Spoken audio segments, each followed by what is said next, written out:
Enne keskpäeva olid üksikud rünksajupilved ajal üle Eesti, väikese saju võimalus pärastlõunal püsib.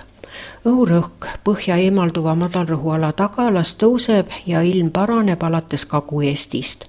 Kohe hommikul on aga Läänemere lõunaosa kohalt lähenemas madalrõhulohk, mis toob meile korraks sooja õhu, kuid seejärel tugevad hoogsajud ja äikese.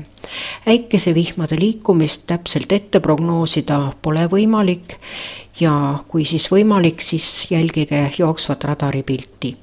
Kuna õhutemperatuur nii kõrgele ei tõuse kui eelmine kord, võivad nähtused mõnevõrra nõrgemad olla, kuid oksi murdvaid tuuleiile võib siiski siin-seal ette tulla.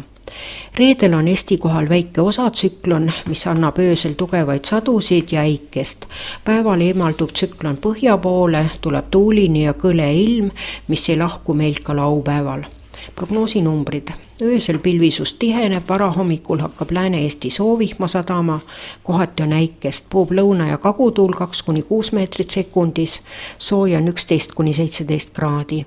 Päev on vahelduva pilvisusega, paljudes kohtades sajab hoovihma ja on äikest, sadu on paiguti tugev, puhub lõunakaare tuul 3–8 meetrit sekundis, äikese ajal on tugevaid puhanguid. Sooja on 18–23, Ida-Eestis kuni 26 kraadi. 13. juulil on öösel pilvesilm, sajab vihma, sadu on tugev, mitmel pool on äikest, puhub lõunakaare tuul 3–8 meetrit sekundis, sooja on 9–15 kraadi. Päeval on pilves selgimistega ilm, paljudes kohtades sajab hoovihma, puhub edela- ja läänetuul 5–12 meetrit sekundis, sooja on 16–20 kraadi. 14. juulil on enam-vähem sama ilm, sajab hoovihma, puhub edela-tuul 5–11, rannikul puhanguti 14 meetrit sekundis, päeva jooksul tuul veidi nõrgeneb ning pöördub lõunasse. Sooja on öösel 9–15, päeval 17–20 kraadi.